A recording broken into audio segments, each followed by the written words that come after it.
इथं यायच्या आधीच आम्हाला PM ऑफिसचा फोन आला होता, CM साहेबांचा फोन आलेला होता. तिथं मोठ्या प्रमाणावर पाऊस आज 3 वाजल्यापासून आणखीन दाखवलेला आहे.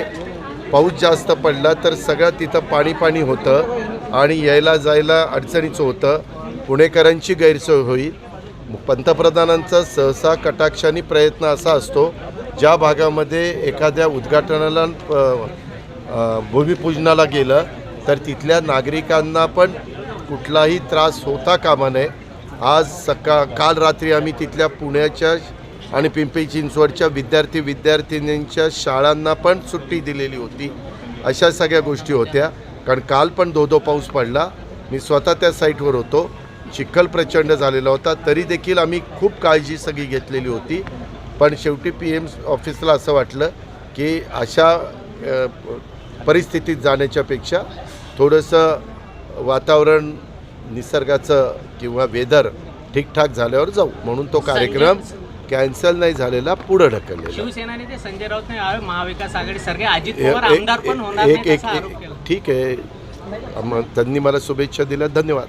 संजय राऊतांना जे आहे ते 15 मी आपल्याला एक सांगू का, मला माझ्यापुरतं विचारा. हे कोणतरी रोज सकाळी उठून काहीतरी विचारणार आणि तुम्ही आम्हाला दांडकं पुढं घेणार आणि हा असं म्हणणं, मला काय घेणं देणं आहे. त्याने काय म्हणायचं ते त्यांचा अधिकार आहे. लोकशाही आहे. लोकशाहीमध्ये प्रत्येकाला आपली मतं, आपला विचार मांडण्याचा अधिकार आहे. परंतु त्याला प्रत्येकाला उत्तर द्यायला आम्ही काय बांधील नाही. मी आत्ता तुमच्या इथं तासभर भाषण केलं.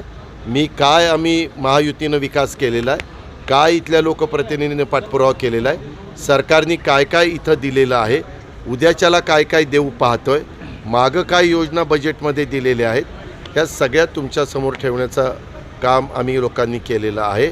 आणि लवकरच आचारसंहिता लागेल. आचारसंहिता लागल्यानंतर पुन्हा वेगवेगळ्या उद्घाटन भूमिपूजनाला मर्यादा येतात आणि मग निवडणुकीचा प्रचाराची धामधूम सुरू होईल. किती लोक उभे राहतात, कुणाला किती जागा मिळतात, ह्याकरता थोडंसं पेशन्स ठेवा, थोडीशी सहनशीलता दाखवा.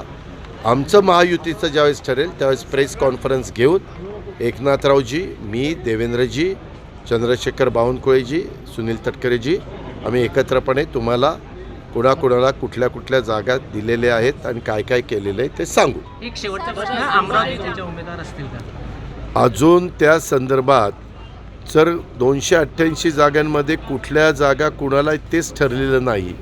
एवढं स्पष्ट मी सांगितलं की झाल्यावर आम्ही तुम्हाला सांगू. तरी देखील तुम्ही परत प्रश्न विचारले आहोत. एक मिनिट,